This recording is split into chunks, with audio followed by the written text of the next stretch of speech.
Hey, howdy, hey, my brewing brothers and sisters. Welcome to another episode of Brew Strong.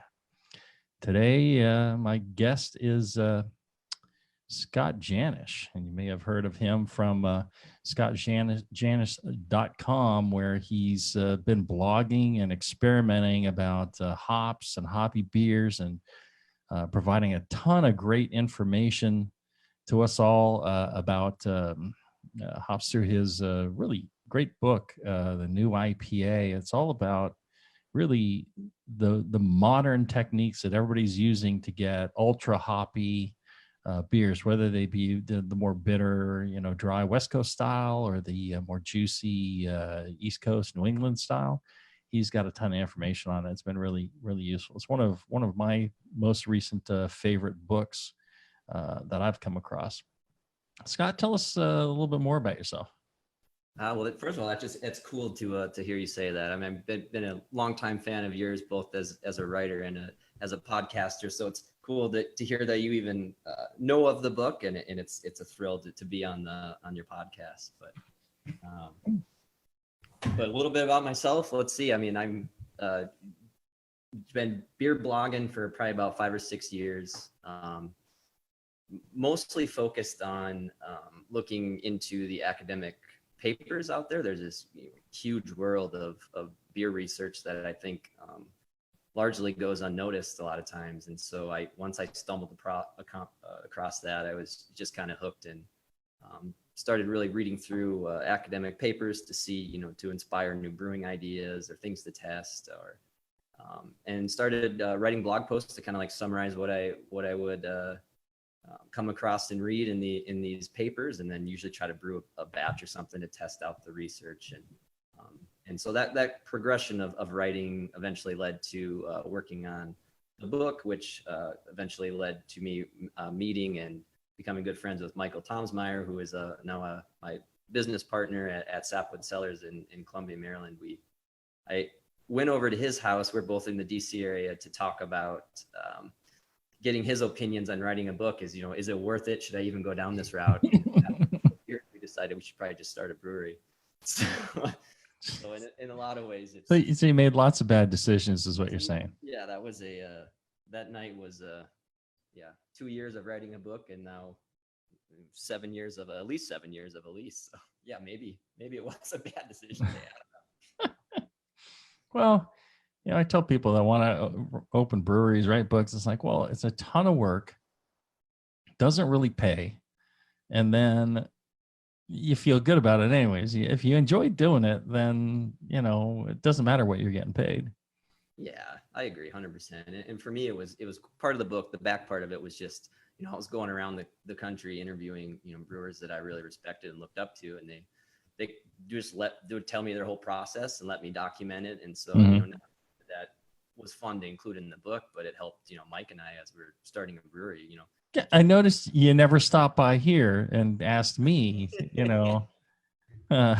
only the brewers you respected. Yes, I understand. I understand. I didn't say only. I understand. So that, you're right. I mean, it's a lot of work to do a book. For me, it took about 2 years, and it was mostly on free time.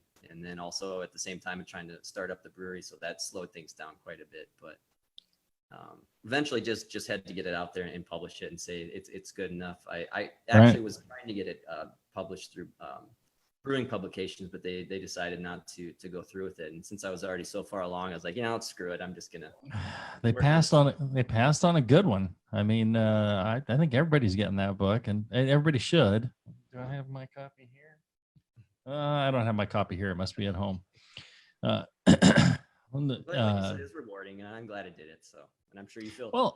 So the nerve-wracking thing is when you're doing interviews, and maybe you went through this too. Like some people like read a specific part of the book, and you're like, God, I wrote that 2 years ago, man. I don't remember. Right. People will ask me. They're like, so, this sentence here.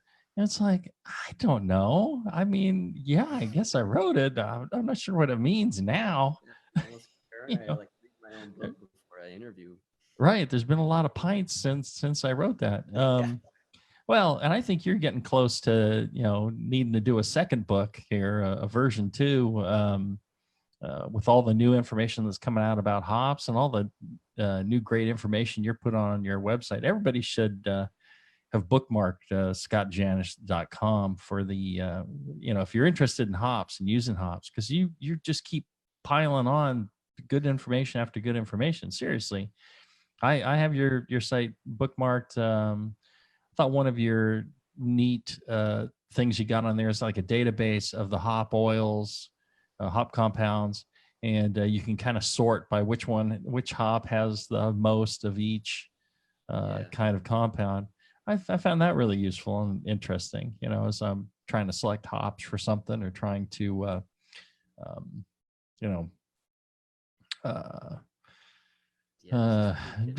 dial in a beer to get certain flavors. So I thought that was really useful. I'd love to expand that at some point if I can get my hands on more, because when I put that together, really the focus was on only a handful of compounds, but now right, the more and more research gets put into hoppy beers, in particular hazy hoppy beers. That was really never a thing before. So most of the research only in the last couple of years is that there have been a couple studies specifically on hazy IPAs. It's right.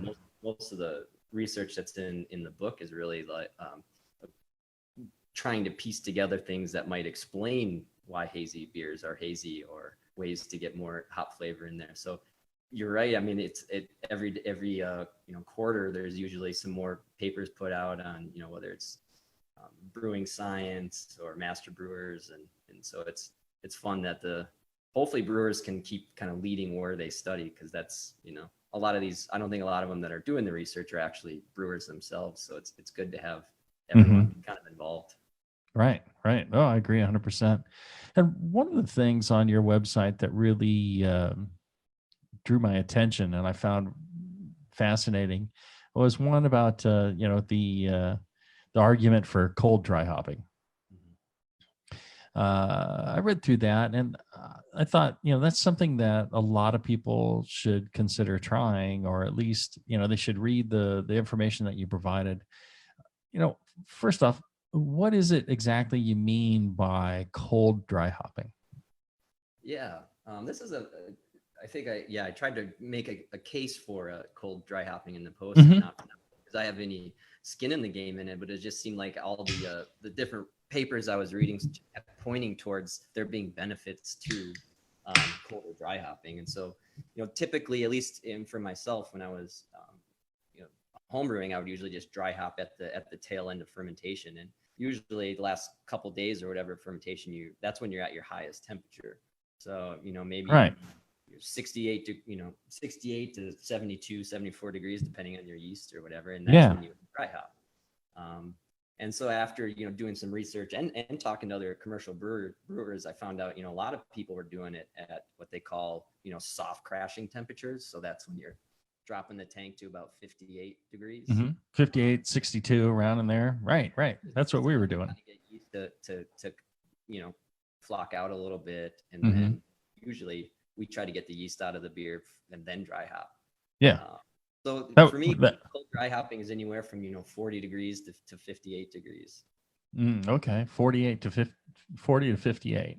Yeah, and there's we can kind of go through some of the reasons why we experiment with that. But the main thing is, why do you dry hop, right? You're just trying to get, the fruity compounds out of those hops through extraction. And so, if you can get, most of the research is pointing towards extraction happening pretty quick, especially on a small scale, and especially if you're agitating or recircing the hops. And so if you're getting some papers, it's little as a few hours, 6 hours if you're recircing, to 24 hours is generally seems like a safer target for me. And then I think the bigger scale, Peter Wolf has done a lot of research on this. And he seems to, the bigger the batches, the kind of slower that extraction might be. So, homebrewers might be getting it a day or two or even less, especially if you're agitating it. And, the bigger the tank, maybe it goes down a couple of days. So, well, I've always thought, the cylindroconical fermenters that we use are kind of a negative, because if the hops fall down into the bottom of that cone, you really only have the surface that's kind of active of the hops, unless you're recirculating. The same thing goes for yeast. You're really only getting um, activity from the top of the yeast. The rest of the cone of the yeast is getting nothing. Whereas a home brewer, the bottom of carboy is very flat and broad, and I think that helps. Plus, you can just kind of rock that carboy and stir up the hops, and and stir up the yeast and get more activity out of it. Could I ask you also to move a little closer to your mic? You're still a little soft. Absolutely. Okay. Yeah, absolutely. There you go. So I think there is a big difference between large and small breweries, and I've always thought home brewers have the advantage over commercial brewers. And the funny thing is, most home brewers, when you start, you think, oh, those commercial brewers, they got all the equipment, they got all that stuff, and it's like, you actually have an advantage. I'll tell you what. I want to talk about home brewing and who has the advantage and who gives people the advantage. It's my good friend John Blickman, BlickmanEngineering.com. John, have you ever met John Blickman? I haven't. Oh, you should. That was a hell of a segue. He's a sweetheart of a person. He's a brilliant engineer and just a brilliant mind. When it comes to discussing anything, he is just wonderful. So if you get a chance to meet him, you'll enjoy it. He is always making great equipment, and not just for home brewers, but for professional brewers now. If you need a small scale microbrewery, he's providing it as well. Again, the same attention to detail and quality that you're going to find in all the Blickman Engineering products. So check him out. He's been paying for the show for the past 12, 13, 14. I'm not sure what year it is. So I'm not sure how many years he's been paying for it. But he deserves you sending him an email at feedback@blickmanengineering.com. If you could do that for me and tell him how much you appreciate that he's still paying for the show, so you can listen to it for free, that would be greatly appreciated. Tell you what, we need to take a short break. And when we come back, we're going to talk more about cold dry hopping. If you're listening live, stay tuned because it's like 5-second break. And if you're listening on the podcast, well, listen to our fine sponsors. We'll be back right after this.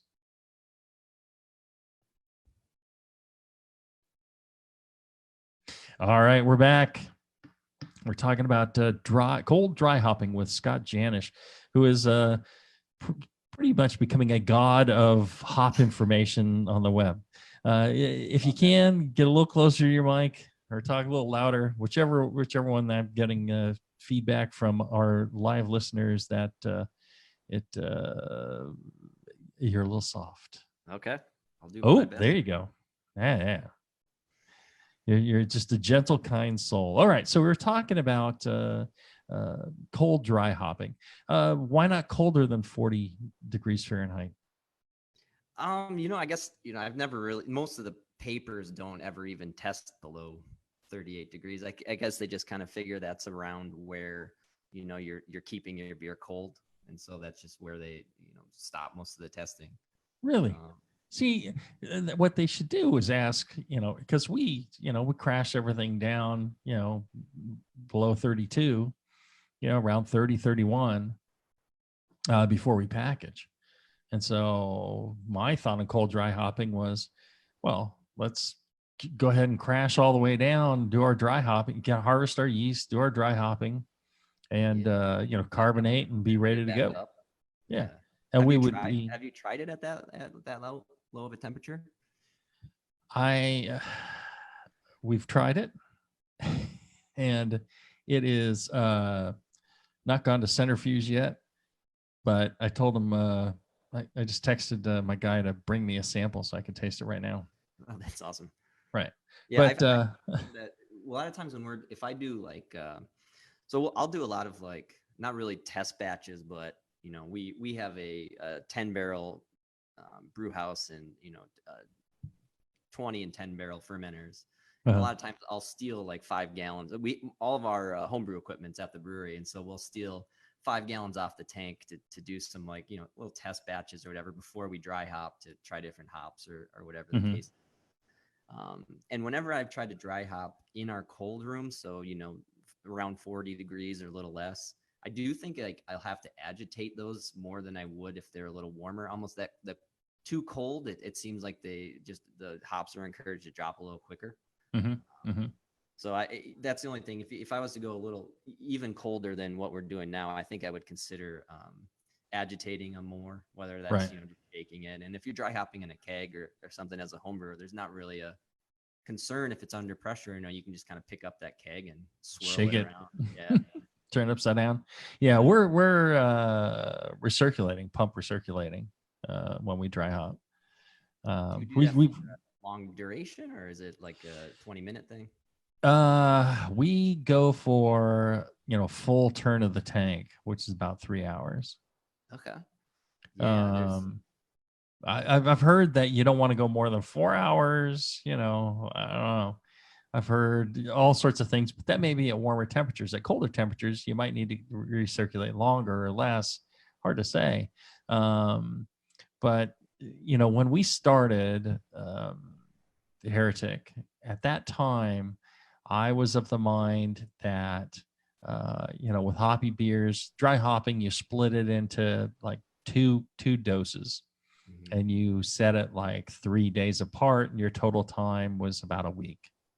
And then I was like, well, let's do 3 doses, like 2 days apart, and it's a week.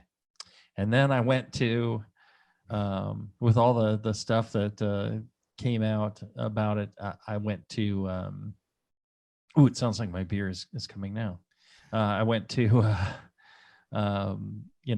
like 3 doses, 1 day apart. So it was a total of 3 days. And then we went to just everything going in the tank and recirculating it. Yeah. Andrew, come on in. All right. I've got a sign on my door telling people not to come in. It's interesting on the recirc. That's the one thing that, talking to Brew, it seems like there's the most split on those that are recircing or those that are just kind of burping from the bottom of the cone. Cold dry hopped, or which ones? All right. So this beer I've been drinking, now I've got a cold dry hop version. So this is pre-centrifuge. Still pretty clear. It's coming out across biscuity and less hoppy. I think it's missing hops.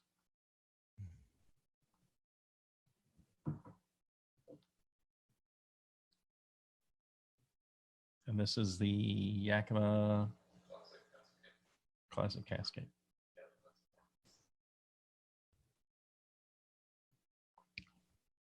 And this was done warm.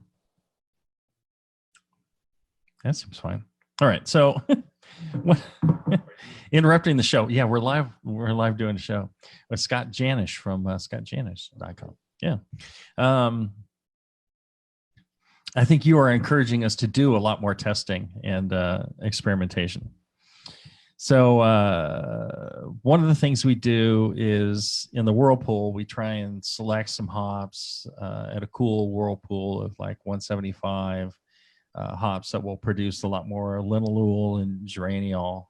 And the thought being we'll get more biotransformation during. So here's the thing that I don't think anyone really has the answer to, and maybe you don't either, but this makes perfect sense to me.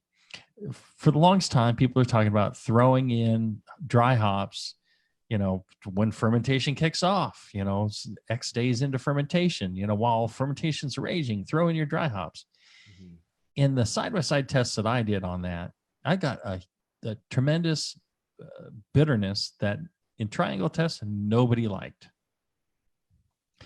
And I was like, well, yeah, because you're exposing all this hop matter to, for a long time, it's being stirred up. It's like dry hopping for an entire week and stirring it up. And that's not good. What is it that biotransformation is supposed to do? It's supposed to convert these certain compounds via, certain yeast pathways into other compounds.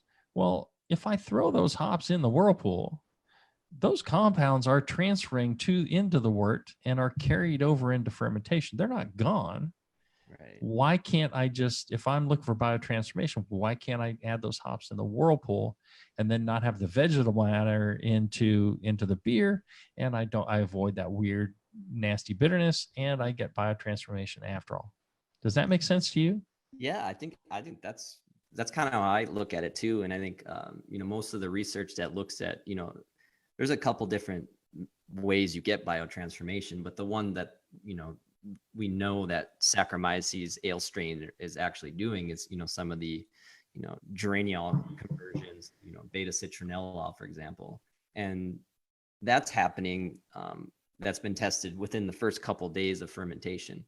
So if you're cooling your whirlpool down, I believe one paper was looking at about around 180 is where you kind of have the most retention of some of these fruitier compounds that you're after in a hoppy beer. Uh-huh. If you're doing that around 180, you should be retaining some of those in the whirlpool, and they should be going into your fermenter, and those are the compounds that are likely biotransformized. Hard to say. Biotransformated. Yeah.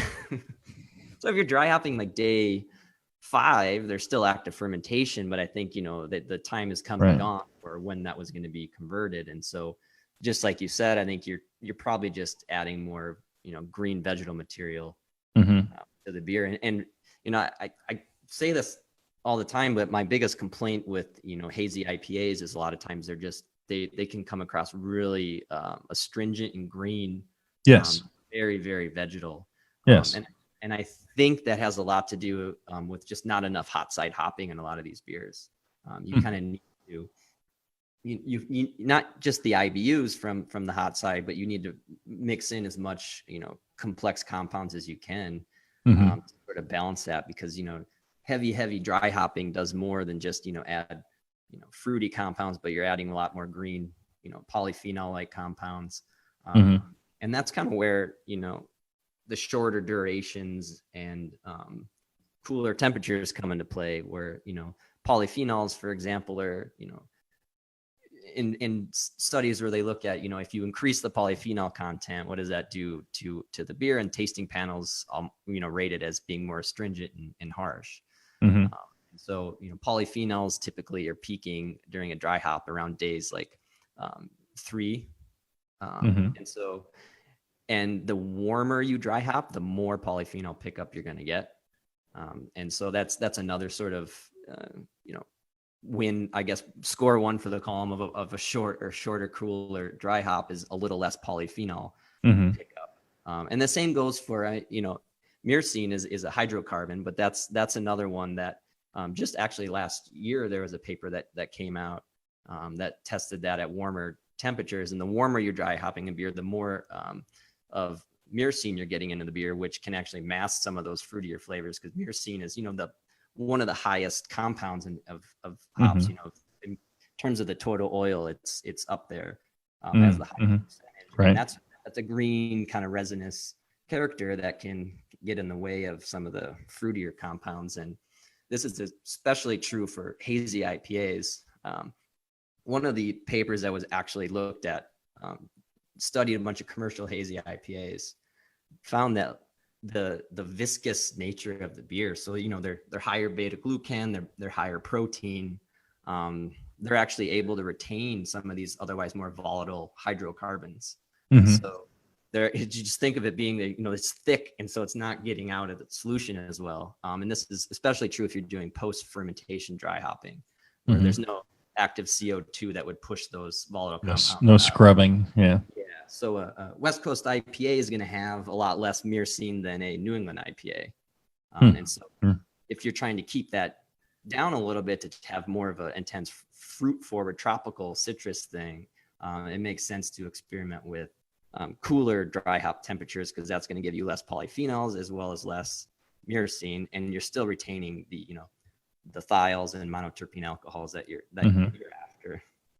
Well, in your blog post, I mean, it's almost offensive to call it a blog post. It's more of an article. In the article you wrote, you mentioned the effect on hop creep and head retention. And how is that affected by cold dry hopping versus warm dry hopping? Yeah, head retention is the papers that looked at it found that the longer that the hops were in contact with the beer, so more days that they were sitting in the beer, the head retention went down. So the longer contact time, the worse the head retention. And then separate papers found that alpha acids can contribute to a more stable head, and it's actually more efficient when they were dosing alpha acids into beer at cooler temperatures than warmer at keeping the head around longer. So again, cooler temperatures might help with head retention. It might help keep those fruitier flavors intact. And what about hop creep? I think hop creep was mentioned in that article as well. Yeah, hop creep's an interesting one, because I guess that, that's been around. They're finding way back when they're putting hops in casks, they would find hop creep, and then it just kind of disappeared. I think it was maybe a little bit of how brewers are using hops now, and maybe how hop suppliers are, how they're being pelletized, trying to keep temperatures down during the process, which may be keeping some of these enzymes alive in the hops. So that's, hop creep is essentially, I think it's easy to think about if you think, hazy IPAs have a lot of dextrins, which are unfermentable sugars, and hops themselves, they found, have enzymes that are breaking down these dextrins into fermentable sugars. And so if you don't have yeast in your beer, or you say you crashed it out, and there's always a little yeast in there, and if it starts fermenting those now freed up sugars, it could be, an unhealthy fermentation that could, lead to diacetyl. And so what recent papers have found is if you're dry hopping cooler, you're going to have, the enzymes are less active. And if you're doing shorter durations, you're also getting less of the impact. So shorter durations and colder temperatures might help with, less hop creep happening, less the hops from the enzymes from the hops actually, breaking down sugars. And so that's, as a home brewer, I don't think you really need to worry about hop creep. At least I never did, especially if you're, if you're kegging these beers and you're keeping them cold, I don't think you're going to see much of an impact. But, maybe it's more important for professional brewers that have cans that might be sitting warm. Right. Yeah. The whole difference between commercial and homebrew, you're struggling because you've got to package a product that sits warm on a shelf somewhere, cold if you're lucky. And, a lot of the vast majority of consumers are not somebody who's homebrewed, not somebody who's familiar with brewing, you really have to make sure that it's perfect for, the average person. We think a lot about, people who are geeky about craft beer and people who are, home brewers, and, we make some assumptions, but oh my God, that's not the case in commercial. And so in homebrew, you're so free to do so much. I wish I could go back to a much smaller scale and not sell beer. But see, that's how it goes. I think earlier saying you think home brewers have an advantage, and I think they do in a lot of ways. But the one area I think I would disagree on that is with oxygen. I think as a professional brewer, it's so much easier to control. Actually, professional. I always think that's weird too. Is if you open a brewery, all of a sudden you're a professional. Pro.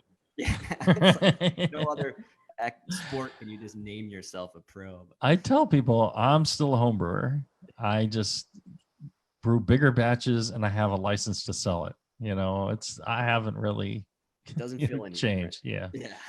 Yeah, it's the same thing. Oh, I'm not sure I agree with you on oxygen because you're talking about occluding oxygen from your process. Yeah, it's just, it depends on your equipment mainly, but Yeah. as a home brewer, let's say we have like a dry hop port that or a Mm-hmm. dry hop. It's called a dry hopper, I think. Really, it's essentially another vessel that sits on top of your tank that's attached Uh-huh. to a 4-inch valve.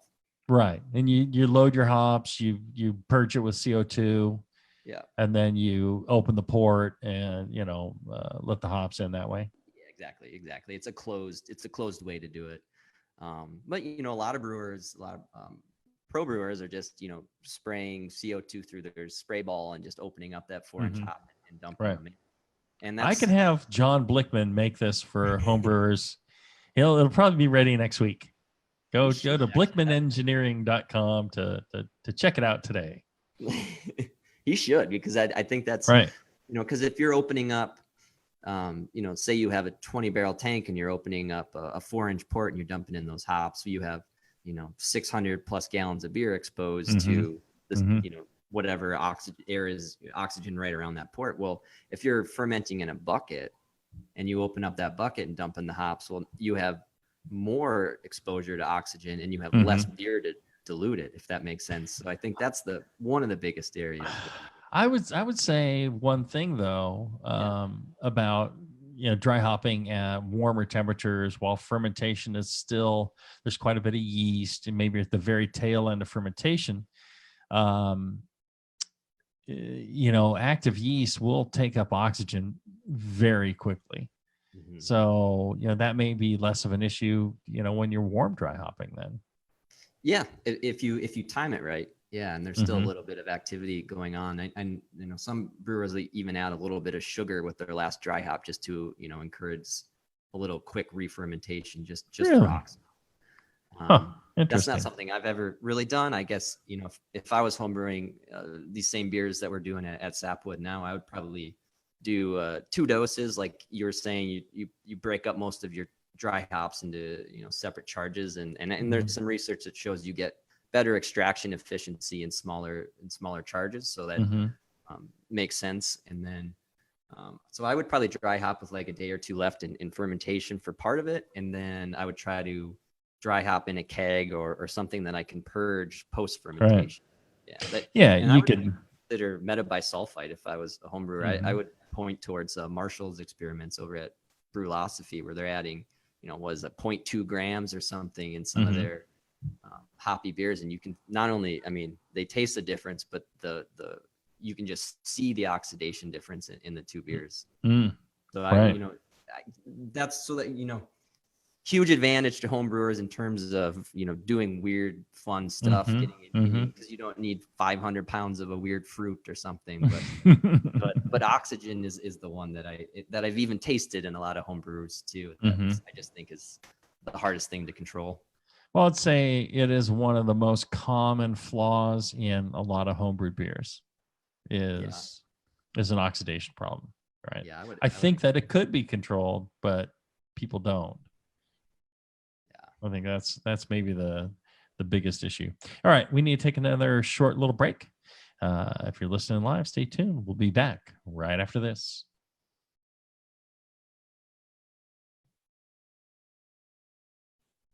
All right, we're back. We're live on Facebook.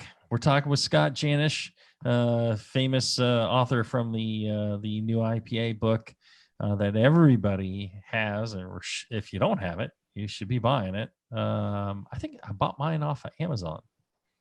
Yeah, I think it's the only place you can get it. And it was relatively cheap. Came quite quick, and it's a good read when you're locked away pandemic wise. If you're interested in hoppy beers, I highly recommend it. I also highly recommend our new sponsor, Brew Chatter. These guys are up in Sparks, Nevada, which is right next to Reno. You can call it Reno, but technically it's Sparks. Great folks. They got a beautiful shop with tons of really fresh ingredients. They even have a little bar in there where they have always great beers. You go in, you can enjoy a pint while you're shopping for your homebrew gear. They have an online presence as well, brewchatter.com. Check them out. good people, great ingredients, great knowledge, really fun guys, well worth checking out. Brewchatter.com. All right, so we're talking about cold dry hopping. One question I had for you is, would you would you determine cold dry hopping is appropriate on certain styles and not others? For example, would you cold dry hop a continental lager? Would you dry hop a juicy beer? Would you dry hop a more piney West Coast beer, or would you change your temperatures based off of what kind of beer you are trying to make? That's a good question. I guess I would. I mean, if I was after more of a green resinous thing, I would consider doing it a little warmer. But usually if you're getting full extraction of the hop at 58 or 40 degrees, you're getting a pretty good profile specific taste or aroma or whatever you're after from a hop. If you're getting full extraction at the lower temperatures, it just seems like I would just keep doing that. I don't know if I would change it for certain styles.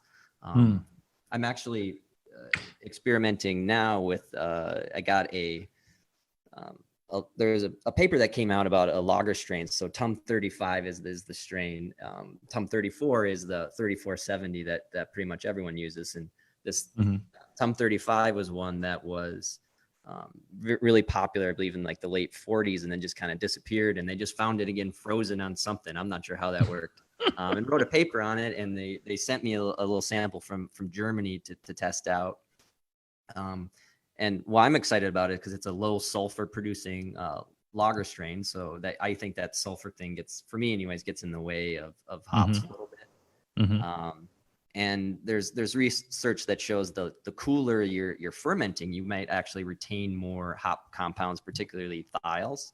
And so I'm testing out like the fermenting at 52 with this strain, and just trying to really push some of the hop thiols in like an Indian pale lager, essentially. So in that case, yeah, I'm trying to dry hop and ferment cool, all for the purposes of retaining more of the fruitier compounds. But so we'll see how that goes. I'll probably keg it in about a week. Well, it's interesting if you're trying to make a lager and you're trying to retain more fruity compounds. I mean, traditionally, lagers, you didn't want any fruity compounds. You want it all to be more herbal, floral, right? Yeah, and that can clash a little bit with some of the New England style hops. I think a little bit you're going more on that citrus tropical side, or at least I am trying to do that. And that's what we've found consumers like too. You give them a sweet beer that's really tropical and citrusy, and it usually goes over pretty well. And so I like a lot of these hoppy beers to finish sweeter too. So I don't want this lager strain to ferment out below. Honestly, like 10-20 is kind of a sweet spot for a lot of final gravities for hoppy beers for us. Oh, wow. That's, it's not good for the calorie intake, but I think it offsets some of the harshness you can get a little more. You got to put up with the winters that you guys have here in California. Everything's got to be, 1 Plato, maybe 2 max for finishing gravities. We don't. Somebody was asking me the other day, they're just like, well, what is your, juicier than now beer, finish at? And I'm just like, they're like, it must be, 10, 24, 10, 30. I'm like, no, it's probably below 10-10. They're like, no, it isn't. I pulled up the brew sheet. I'm like, yeah, it's like, 10-6, 10-8. Yeah, some yeast strains just seem to do a better job at faking their final gravity too. Whether it's like right or what, that it still has like a full soft mouthfeel, but it finishes drier. Well, and I think for us, especially West Coast, it's got to be a drier overall attenuation. But yeah, we get full mouthfeel, we get the sweetness, all that stuff. So it just depends depends on, that's the beauty of beer. You really should make, whatever thing it is that people want to drink. Mm-hmm. We actually today, we had a pale ale finish at 10:15, and we shot 50 pounds of maltodextrin in there to bring it up a little bit. And it's that post-firm doctoring of beers is something I don't think a lot of people do or consider, but it's can be pretty beneficial if you know what you're after anyways. Right. One of my favorite additions is lactose. A little more sweeter than maltodextrin, just a little more, oomph. I think, that in itself can be a real boon to getting that balance. Because like you're saying, people like sweet and fruity. I mean, that's, I guess it's, I'm old. I don't know if you know this by my appearance, because I look very youthful. Yeah, however, definitely. I'm old. And, the kids these days that we've raised, we raised them on a lot of gummy worms and, other candies. Which, so make your beer taste like that, right? So we're making our beer taste like that. Exactly. that is exactly the point. Mike actually, he made me do a dollar store challenge where we had to go to the dollar store, and he did like a YouTube video of it where we had $10 each, and we had to make a variant of 5 gallons of beer, but we had to buy the ingredients at the dollar store. And, nice. And that's pretty much what we did. Is we just did make candy beers. One of my daughters, she loves the dollar store, but especially when we go to like England, it's the pound store. When we go to somewhere in Europe, it's the Euro store. And when we go to Japan, it's like the 100 yen store. And so every country we've been to, she's gone to the equivalent dollar store. And it's just so cool that exists around the world. It's not just a U.S. thing. And it's amazing what you can get for $1. Yeah, exactly. I haven't been in one in so long. Like I need to actually just like make this part of my weekly trip. All right. Imagine what you could build, what brewery you could build from here's the challenge: build a brewery from scratch from the dollar store. That would be something.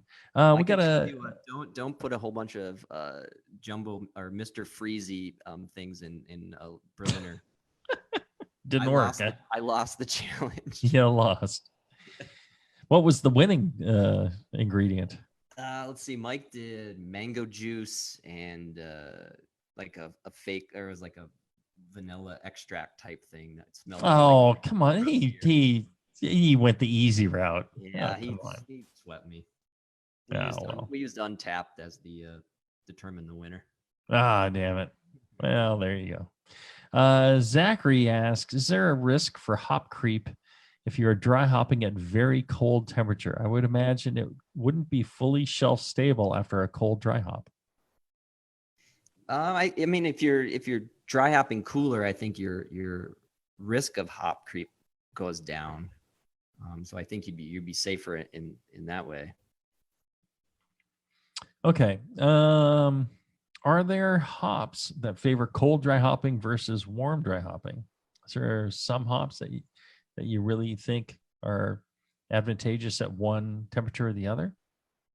No, not that really comes to mind. I guess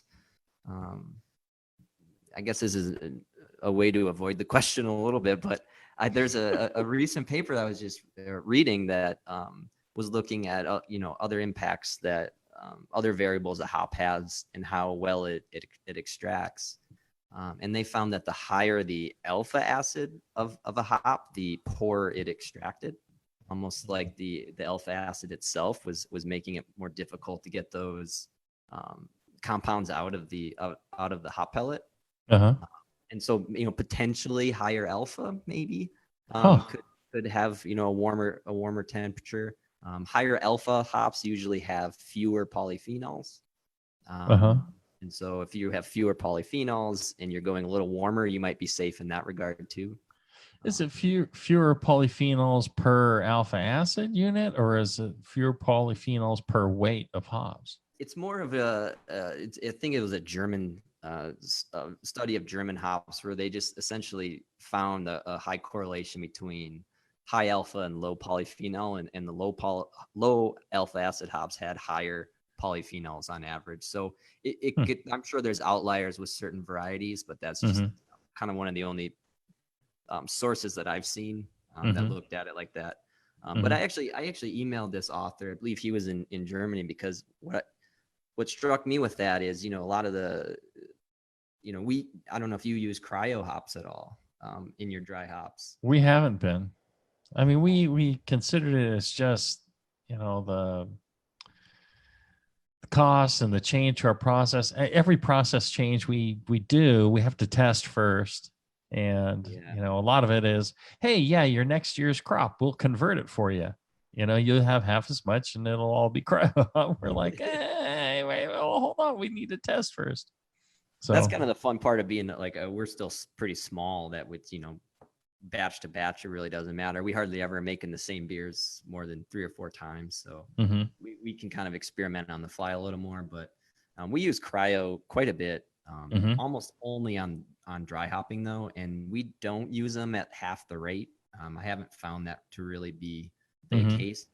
That's more of a hot side thing, I think. But what rate are you using it? More like just as if it were a T90 pellet. So most of our IPAs are getting dry hopped about 4.4 pounds a barrel. And so it's probably around 10 ounces or so, I think, for homebrewers. But so that's quite a bit. Yeah, it's quite a bit. But what I was interested in is like, well, okay, if you're getting less extraction with higher alpha acid hops, that's the whole point of cryo, is they're like twice as much alpha acid. So I emailed the author. I was like, so what's your opinion on cryo? Like, are we getting even fewer, there's a lot more oils in there, but are we having a harder time getting them out? Because even at the full rate, so, whether it's like some of my favorite beers are taking, doing all mosaic, doing half of it in cryo and half of it in normal pellet. You just build in a little complexity there that I really, really enjoy.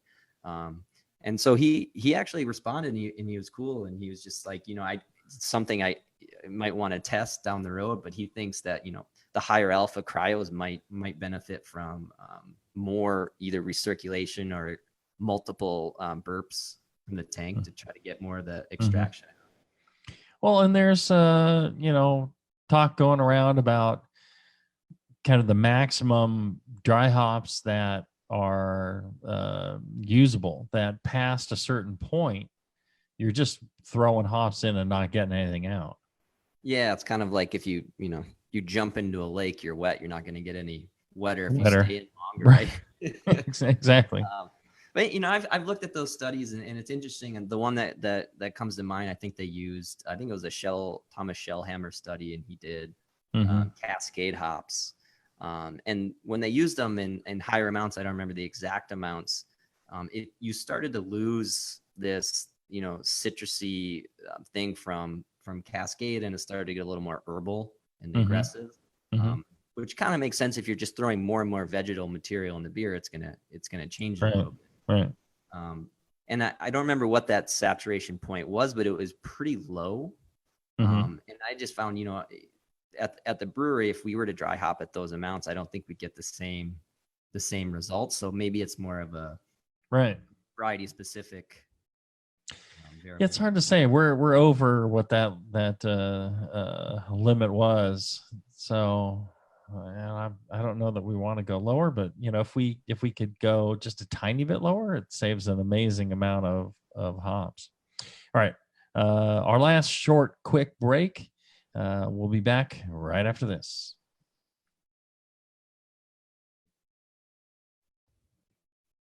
All right, we're back. We're talking with Scott Janish, scottjanish.com, and the Sapwood Cellars out in Maryland. Next time I'm out in Maryland, I got to stop by. You definitely should. We should brew something. I think so. I think it'd be blast. I like you. I like your information. We should get together. Let's see. Couple more questions. Let's see here. Richard asks, what temp should you cold dry hop? I know you said 40 to 58, but Yeah, I'm just on, I don't have like, with a lot of this stuff, the research just kind of points for things to try. I mean, I don't have like the best way or best method to do any of this, but I can just tell you what we do. Don't lie to us and hide your best method. We do it everything at 50. We start at 58. So we'll start our first dose at 58. A lot of times if it's a double IPA and we're doing, 2 rounds of dry hopping, we'll do a burp every day for 2 or 3 days. And then I'll drop the tank another 4 or 5 degrees. And that kind of helps. I want to get that first dose out. And so drop that tank 5 degrees, and I'm hoping that it encourages the hops to kind of settle out in the cone, and then I can drop them before adding the next dose. So that means the second dose of hops is usually around 54 degrees. Okay. And you don't do any recirculation? We've only tried it once. It didn't seem to, we need to do something like that over and over again. I'm worried about with our pump, oxygen kind of getting in right during the recirc. But we normally just do blast through the bottom of the cone. So 20, 25 PSI, depending on how big the tank is, you sometimes have to increase it a little bit. Now, are you worried about blasting CO2 through the bottom of the cone and then, because you got to bleed that off, ending up, burping off too much of the aromatic compounds? Because that's how we used to do it as well. And we worried that you can smell a lot of hops coming out. So we're always doing this with the tank under pressure. And we're always trying to keep the head pressure on the beer higher than any sort of carbonation in the beer. So okay. The idea is you're just doing a tiny burp kind of thing. Yeah. And so we'll we're not too concerned if we'll eventually have to bleed the tank down a little bit because, carbing it might get up to like 15 PSI or something. And then we'll bleed it down to like 10 or whatever. So we'll have to bleed off a little bit. But I'm not too concerned with a lot of head pressure in there. And so if anything builds up from the burps, it's not too much of a concern. But I am always worried about losing volatiles. And that's why I'm a big fan of most post-fermentation dry hopping being done with head pressure on. Okay. The always gorgeous Bevo is monitoring the comments on our live Zoom here on Facebook. And she is send those over to me. And she says, let's see, Gino is asking, what is a typical final gravity for a hazy IPA and West Coast-ish IPA at Sapwood and at Heretic? I want us to compare sizes here. That's what it sounds like. You know what we've done a whopping total of 1 West Coast IPA in 2 years. And honestly, it looked more like a hazy IPA when we're all said and done. So we didn't do a very good job of clearing it up. And I would assume that beer was probably around a 10-12, 10-15 final. Yeah. But most of our pale ales are around 10-18, 10-20. And our double IPAs are probably 10-20 to 10-25. Well, there's nothing wrong with higher finishing gravity or lower finishing gravity. What matters is that you've fully attenuated the beer, that you have fully fermented the beer. And if you have, the finishing gravity is the finishing gravity. And it is made up of a lot of things that add body or, character to the beer. It does not mean that it's somehow unfinished. Now, there are unfinished beers where you mashed at a temperature for high fermentability, you added dextrose, you did all this stuff, and you ended up at 1030. That's probably a poorly fermented beer. So what Scott and I are talking about are kind of two different things. He's targeting more of the residual dextrins that are not sweet, that he's fully fermented the beer out. What we do here at Heretic on the West Coast, he's East Coast or West Coast. The West Coast, you got to master the ultra dry, crisp, hoppy IPA. And so, we'll do a double IPA like our Evil Cousin, and that'll finish out around 1006, 1008, Plato and a half, 2 Plato. At one point we got down to 1 Plato, and I bumped it back up to Plato and a half, 2 Plato. But a lot of our hazies, we'll try and get 2 Plato, maybe 3 Plato, so 1008, 1012. Just depends. And then again, there's a lot of factors that go into it, but the most important thing is, regardless of what your finishing gravity is not, I did a show on this just recently, that does not determine sweetness. That does not determine a lot of things. It determines the finishing gravity. So most important thing is that you're fully fermenting. Let's see here.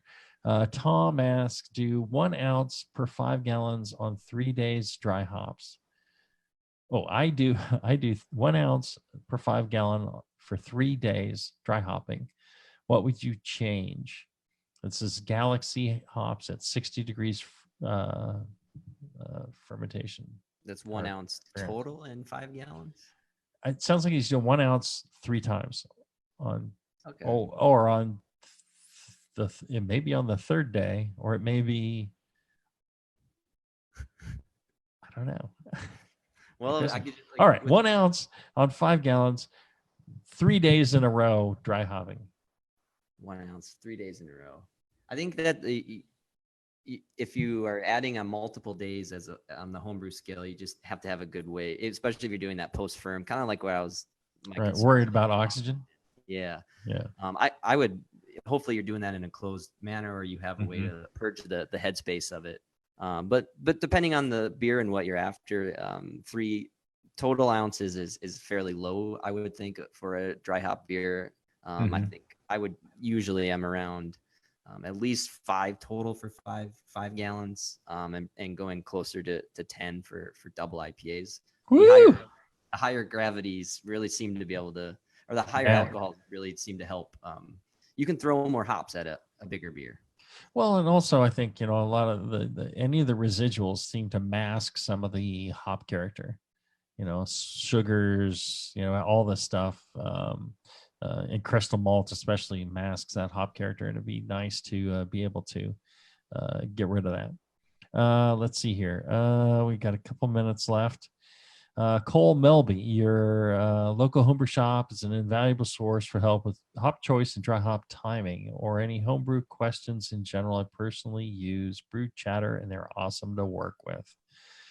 They are. Those guys are amazing. They run a great homebrew shop. Ricky asks, what is your favorite Whirlpool hops besides Idaho 7? Should we save that for the next show? That's kind of the topic conversation. Right. Ricky, you're just going to have to listen in to the next show, which is coming in just a minute. We actually have run long on this one. Julius asks, what's your experiences with biotransformation and Quebec? Thinking homebrew, Imperial, A37, POG, etc. Yeah, I get asked that quite a bit, and I don't have a great answer for people. I've used some of those strains only a handful of times, and I haven't always loved the mix of the fermentation profile of those beers with hops. To me, it can clash a little bit. But I just haven't given all the strains a good run to see what I really like or don't like about them. And there really hasn't been any papers that I've seen specifically on those and their ability to convert compounds, because to do that, they have to be producers of certain enzymes that can either free compounds or convert compounds. And to my knowledge, they just haven't been tested yet. As for biotransfogulation. Yes. I think it's a made up word. Yeah. Well, for more made up words, make sure to check out my fine sponsor, blickmanengineering.com. John Blickman, he is innovating your brew day and making great brew equipment that you should check out. You don't have to spend any money, but I would urge you to go to blickmanengineering.com, peruse the amazing things and the homebrew dry hop charger thing that Scott talked about. It's already made. It's already patented and ready to go. If I know John Blickman, and email him at feedback@blickmanengineering.com and tell dear John how much I love him, that he has supported the show for so long.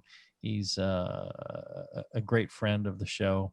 And our best wishes go out to John Palmer and his family. They're experiencing a loss of his father. So that's why he can't be with us. He would love to be with us, but he's got a lot to deal with right now. So Scott and I are holding down the fort, as it may be. All right. That's it for this episode. If you're listening live, stay tuned. In like 2 seconds, we're going to be live again with the next episode with Scott, and we're going to talk about survivables, which I think is a cool thing to talk about in hops. So until then, brew strong, everyone.